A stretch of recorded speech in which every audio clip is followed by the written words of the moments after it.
이곳에서 올려주는 기도를 하나님이 반드시 응답하실 줄로 믿습니다. 요즘에 나라가 어수선한 지가 한두 해가 아니죠. 또 나라가 편안할 때가 우리나라가 얼마나 있었습니까?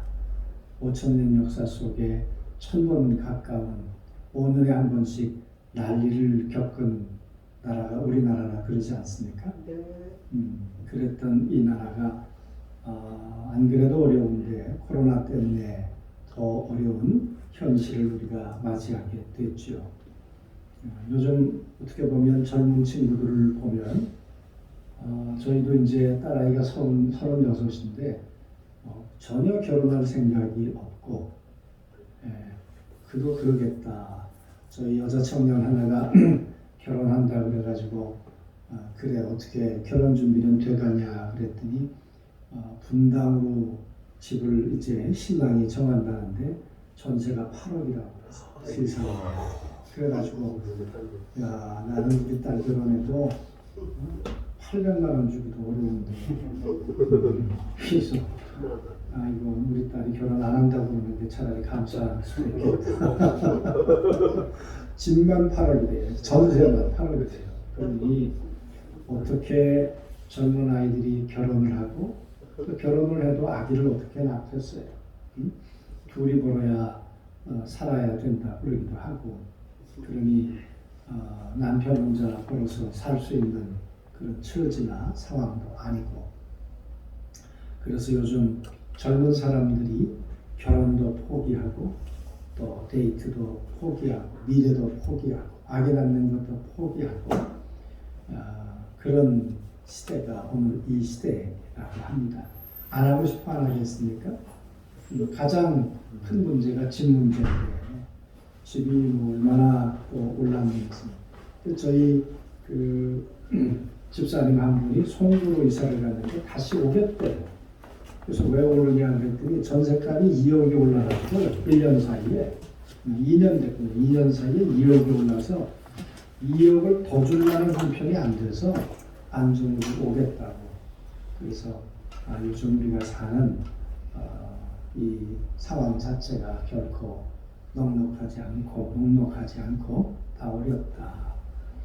그런데 오늘 이 출애굽기 말씀에 보면 레위 한 가족 중에서 한 사람이 장가들어서 레위 한 여자와 결혼했다. 이때는 결혼을 할 만한 때였을까?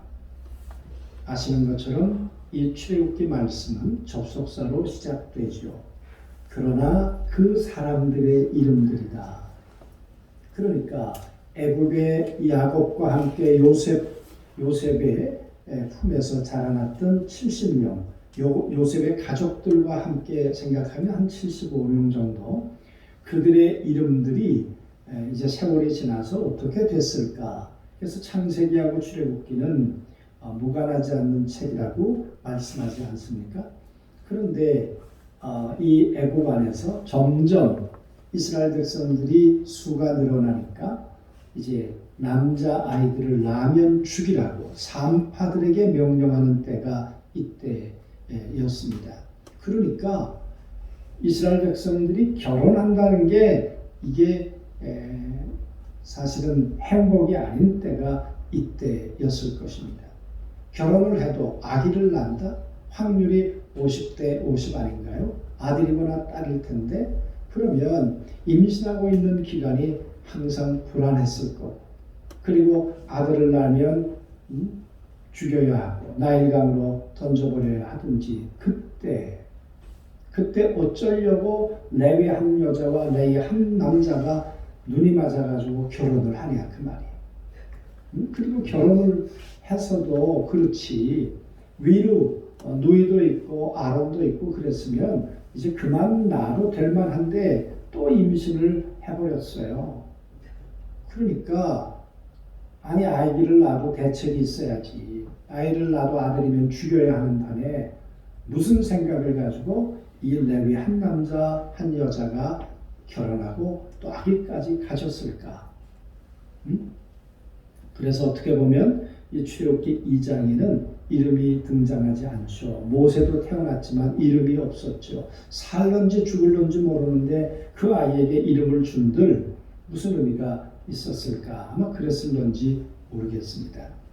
그래서 여러분, 아기를 낳아서 아이를 기른다는 것 자체가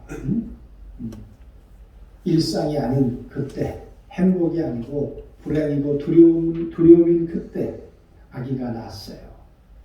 아기를 낳고 보니까 너무 잘생겼다. 이 잘생겼다는 말은 이놈이 뭔가 하나 할 것 같은 그런 아들이란 말이죠. 그런데 이 아이를 죽여야 되고 이 아이를 내 손에서 키우지 못하는 어머니의 마음은 어땠을까?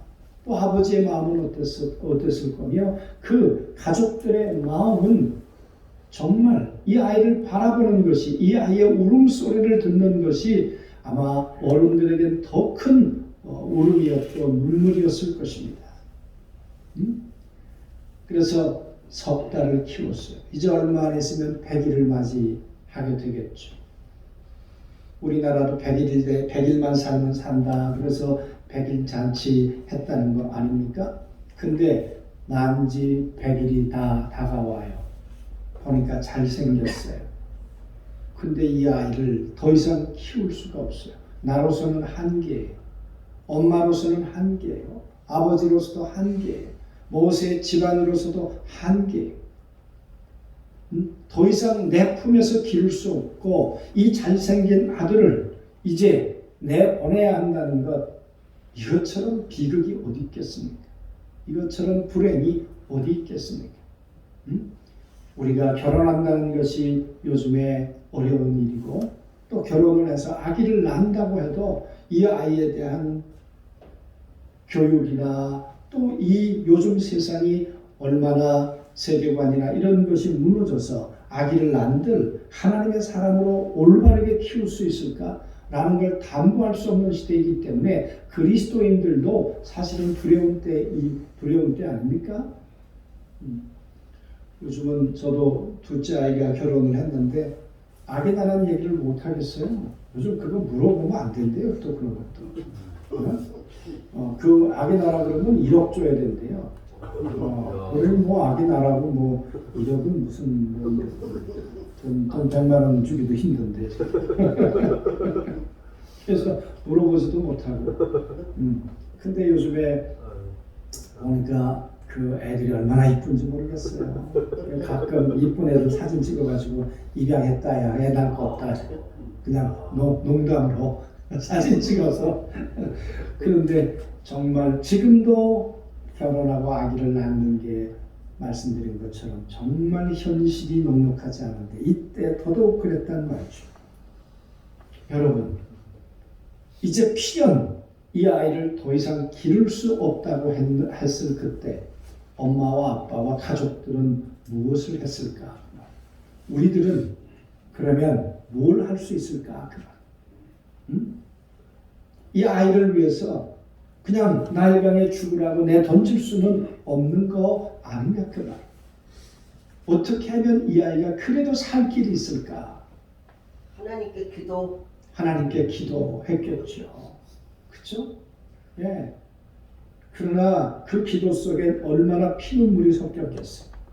얼마나.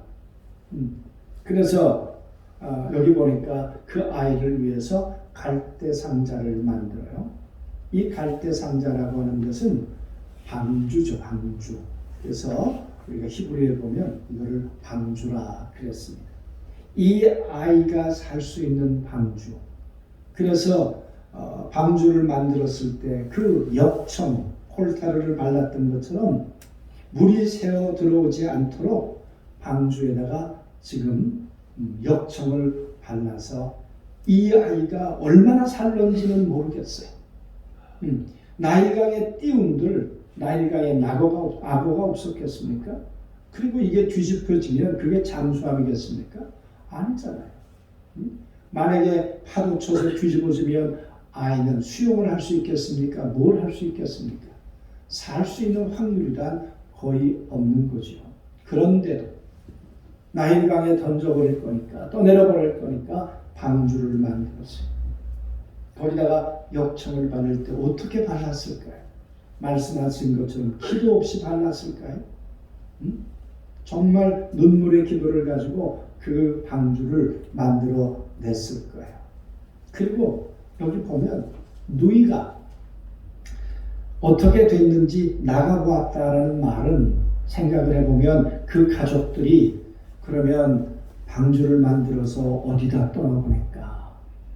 보니까 바로의 공주가 목욕하러 오는데 혹시 그쪽으로 떠나보내서 바로의 공주가 건져서 이 아이를 붙들어 주기만 한다면 지금 이 상황 속에 가장 안전한 곳이 바로의 공주의 품이 아닐까.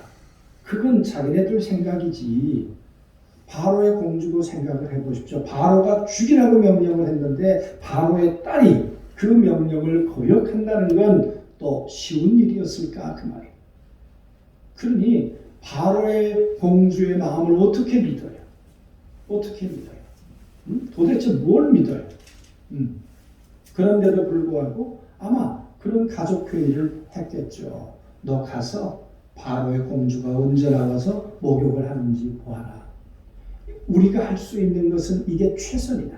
살고 죽는 문제는 하나님이 하실 일이다. 그리고 이 아이를 우리 바로의 공주에게로 떠내려 보내자. 하나님의 은혜를 입히시면 이 아이가 살지 않겠는가. 아마 그런 믿음이, 그런 생각이 이들 가운데 있었겠죠. 그게 마지막 끈이라고 생각을 했겠죠. 그래서 방주를 만들고 거기다가 아기를 집어넣었어요. 여러분, 아기를 거기다가 집어넣을 때 한번 생각을 해보십시오. 어떻게 엄마의 손에서 그 젖을 물려도 신통치 않은 판에 그 젖을 떼고 그 아이에다가 방주에다가 아이를 집어넣을 때 몇 번을 망설였겠습니까? 내가 죽고 말지 차라리 이 아이를 어떻게 저 사지로 보낼 수 있을까? 그게 정말 이 모세 가족의 비극이었고 그 시대적 비극이었고 아픔이었을 것입니다. 그때 미리 다 보았던 것처럼 이제 바로의 공주가 목욕하러 나오는 그때를 잘 보아두었다가 이제 오늘 떠나보냈다는 거 아닙니까? 그러니까 주변에 시녀들이 당연히 있었겠죠. 그 시녀들이 있는데 시녀들이 그거 하나가 방주 하나가 떠내려오니까 그 시녀들을 보내가지고는 이제 바로의 딸이 그걸 가지고 오라고 해서 열었다는 거 아니에요? 네. 그래서 직감적으로 알았겠죠. 이게 히브리 아이가 담겨진 방주겠다. 그랬으면 야 재수 없다. 저 그냥 어차피 와도 살릴 수 없을 테니까 떠나보내라. 저로 깊은 데로 보내라. 그럴 수도 있었겠죠. 그런데 그걸 가져오라 그래요. 그리고 여니까 애가 울어요. 왜 우나요 애가? 배가 부른데 울었을까요? 그렇죠. 배가 고파갖고 울었겠죠. 그러니까 엄마 떠나온 지 얼마나 시간이 흘렀을까요? 배가 고픈데 누가 그 애에게 젖을 물려주겠어요? 뭘 줄 수 있겠어요? 아무도 도울 수 없는 고아예요. 아무도 돌볼 수 없는. 그런데 그 아이가 우는 것을 보고 불쌍히 여기는 마음이 들었대. 아마 그게 여인에게 주었던 모성애였을런지 하나님이 그런 마음을 주셨겠죠. 그 아이를 보니까 불쌍히 여기. 그런데 이는 히브리 사람이야. 그 말은 죽여야 돼. 이놈은 살아서는 안 될 놈이야. 이놈은 바로의 명령이 죽이라고 했던 이 히브리 남자야. 히브리 아이야. 그런데 이 아이를 보고 모세의 누이가 먼 발치서 보니까 죽일 것 같지는 않았겠죠. 그렇죠? 그러니까 다가가서 이렇게 말을 하잖아요. 히브리 여인 중에 유모를 불러다가 아이에게 젖을 먹이라고 하면 어땠을까? 만약 히브리 아이인 걸 보고 그저 뒤집어 버려서 물속에 빠뜨렸다면 그러면 가지 않았을 거예요. 멀리서 누이가 보니까 그래도 호의적이고 뭐 품에 안아보기도 하고 달래보기도 하고 이런 걸로 봐서 죽일 것 같지는 않았겠죠. 그러니까 누이가 가서 이야기를 했겠죠. 유모를 데려오면 어떻겠습니까? 데려오면 어떻겠습니까? 그랬더니 바로의 딸이 그에게 이렇게 가라. 그렇게 해라. 여러분, 우리가 성경을 읽어보면 이게 상식적으로 보면 하나도 안 맞잖아요. 바로의 딸이 이렇게 하면 안 되잖아요. 그리고 누이가 가서 감히 바로의 딸에게 가서 직접 얘기한다? 그게 가당한 얘기겠습니까? 성경이 기록되어 있으니까 그렇겠지. 아니, 시종들은 그 여자들이 시녀들이 막아도 몇 겹이 막았을 텐데 그걸 뚫고 바로의 딸과 얘기할 수 있다는 것도 이게 범상한 일은 아니었다 그 말이에요. 그리고는 히브리 여자를 데려다가 젖을 먹게 해라. 그것도 정말 바로의 딸에겐 쉬운 결정을 아니었을 것입니다. 그랬더니 가서 그 여자에게 젖을 먹여서 어머니에게 전당하는 여자에게 젖을 먹여서 그리고는 이 아이를 살리도록 해라. 그러면 그 여자에게 내가 싹술 주겠다.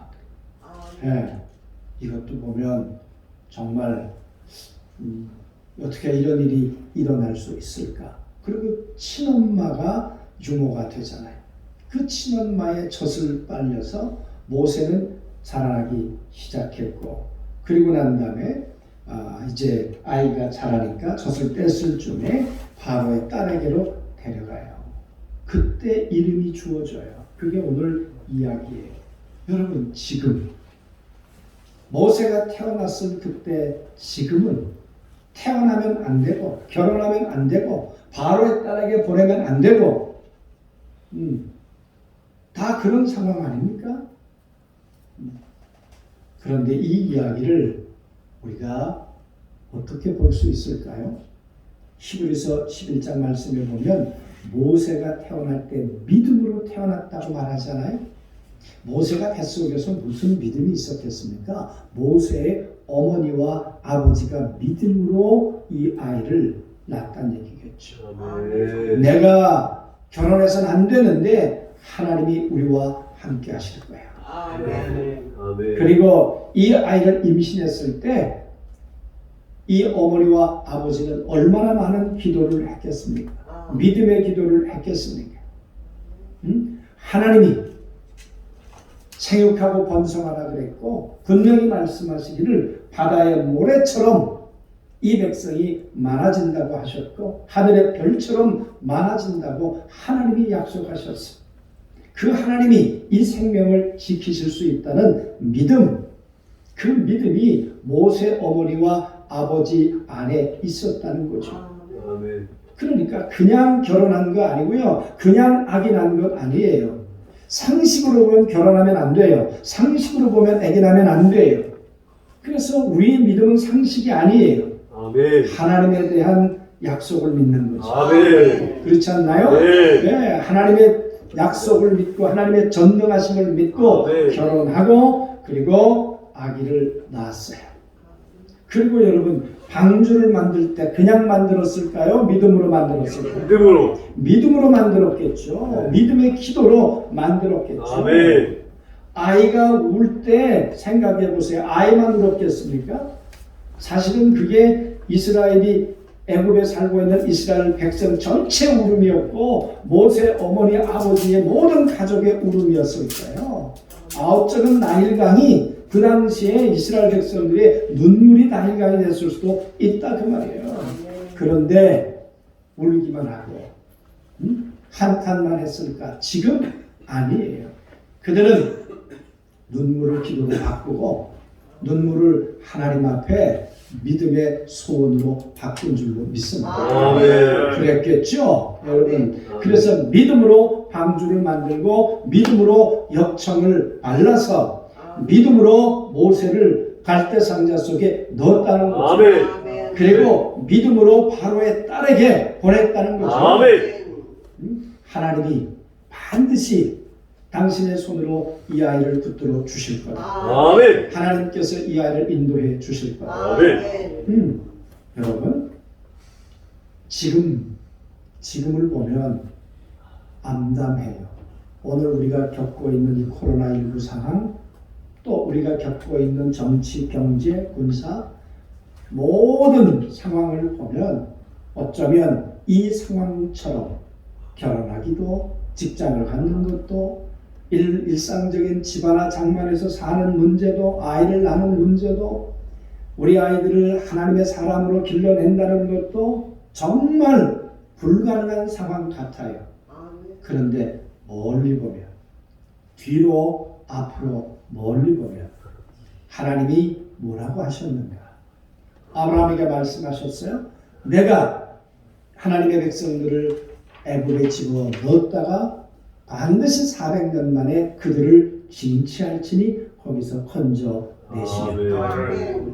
그리고 요셉이 애굽으로 내려가서 살고 110년을 살았습니다. 그리고 요셉이 죽을 때 뭐라고 말했습니까? 나는 여기서 죽으나 하나님은 반드시 신방 오실 것이다. 그리고 하나님이 오셔서 우리를 약속하신 대로 가나안으로 인도해 드리실 거다. 그때 내 유고를 메고 가야 한다.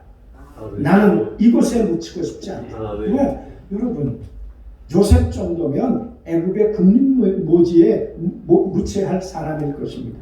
그러나 요셉은 꿈이 있어요.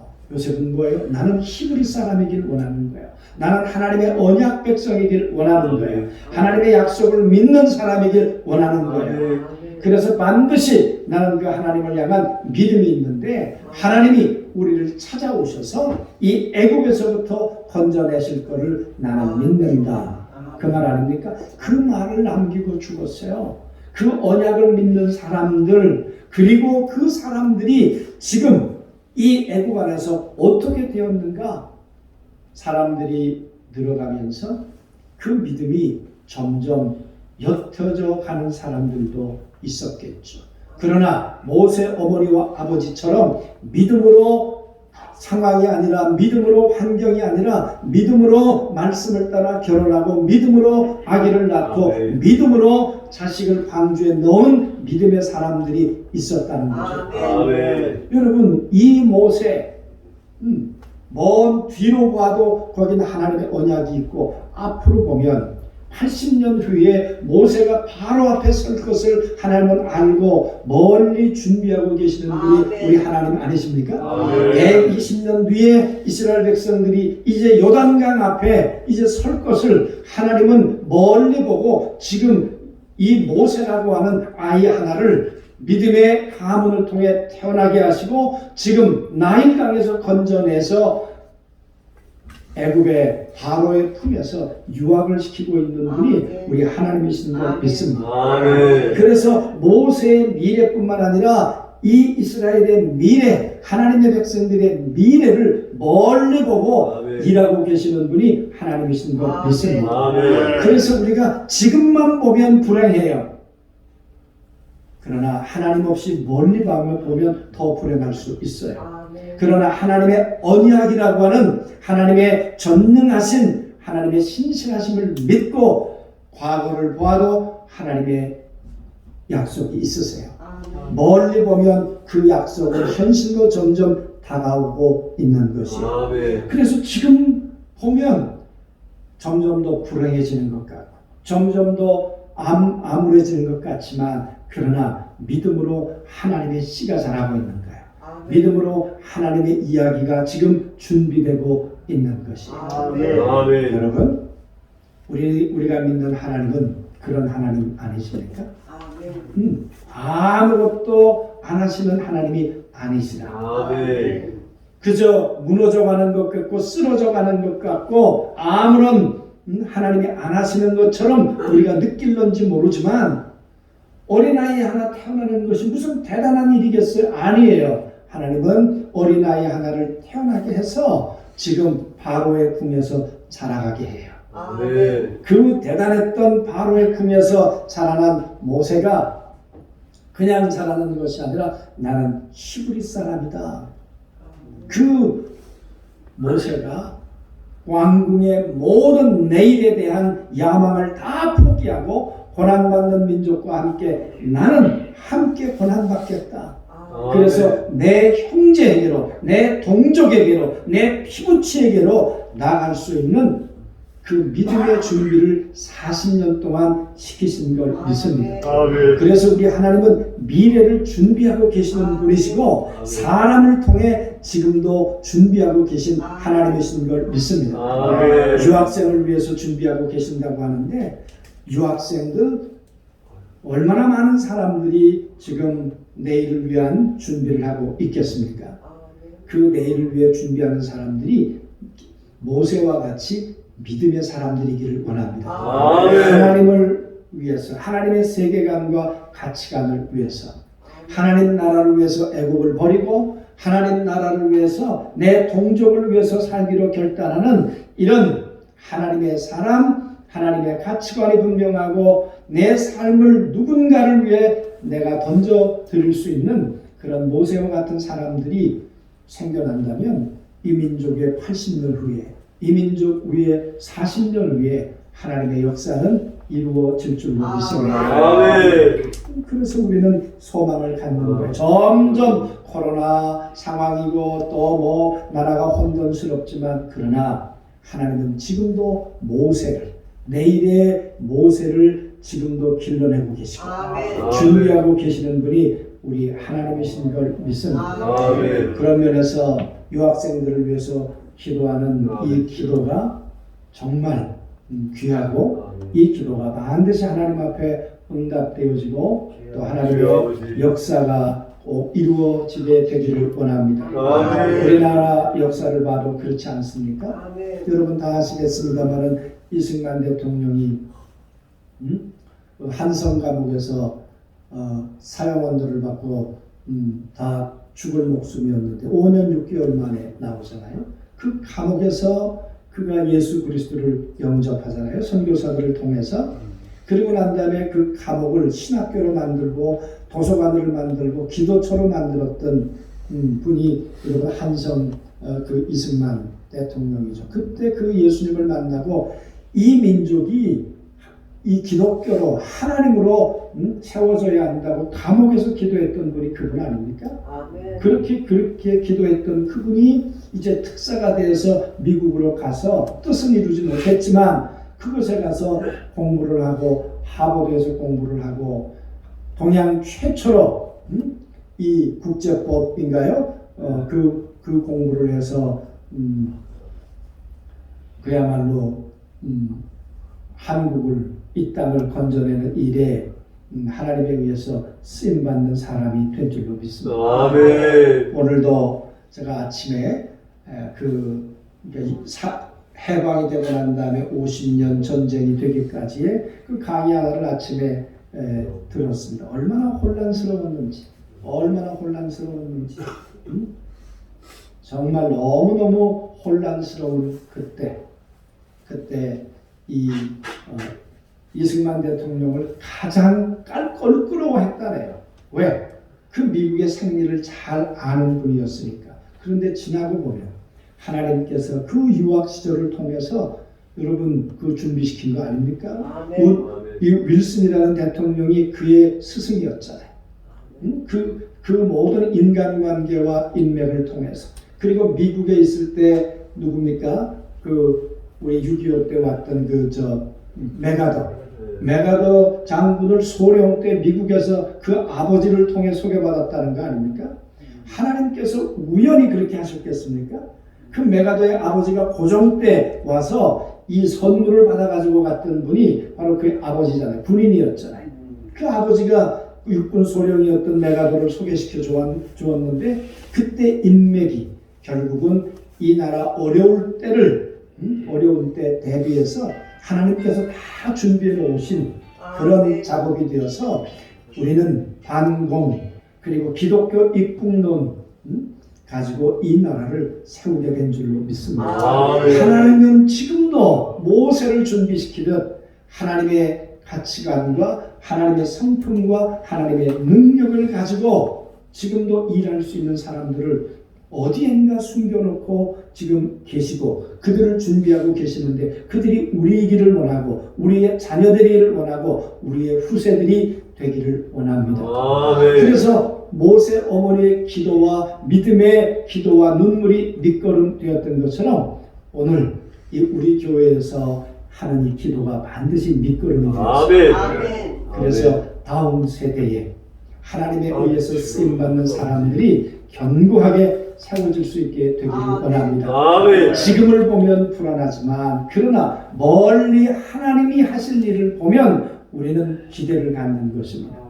지금을 보면 모세 어머니가 울 수밖에 없지만 그러나 믿음의 어머니는 방주를 만들며 하나님의 손에 맡기는 거죠. 바로의 딸에 맡기는 것이 아니라 전능하신 하나님의 손에 내 아들을 맡기면서 하나님이 이 아이들을 인도해 가실 걸 믿는 거죠. 그때 그를 물에서 건져내서 죽음의 자리에서 건져내서 이제 생명의 자리로 한 사람의 생명이 아니라 이스라엘 백성이라고 하는 이 거대한 하나님의 백성을 건져내는 일에 모세를 사용하게 된 줄 믿습니다. 그 하나님이 살아계십니다. 그 하나님이 지금도 우리와 함께 하십니다. 그 하나님이 우리의 기도를 들으십니다. 오늘도 상식이 아니라 믿음으로 살아가는 사람들 믿음의 기도를 들으시고 이 미래를 준비하시며 미래를 하나님의 사람의 손에 의해서 역사를 이루어 가실 줄로 믿습니다. 오늘 이 기도회가 그런 밑거름이 되시길 주의 이름으로 소원합니다. 기도하겠습니다. 전능하신 아버지 하나님, 지금을 보면 점점 내일이 암담해지고 지금 상식을 따라 살면 그 어느 것 하나가 편안한 것이 없고 또 결정한다는 것이 얼마나 어리석은 사람들의 조롱거리가 되는 이야기인지도 모릅니다. 그러나 오늘 모세의 어머니와 아버지가 믿음으로 결혼하고 믿음으로 자식을 낳고 믿음으로 방주를 짓고 믿음으로 나일강에 던져버렸을 때 하나님께서 그 믿음을 외면하지 아니하시고 모세를 건져 하나님의 사람으로 80년 후에 그를 사용하시고 120년 동안 그의 생애를 인도해 주셨습니다.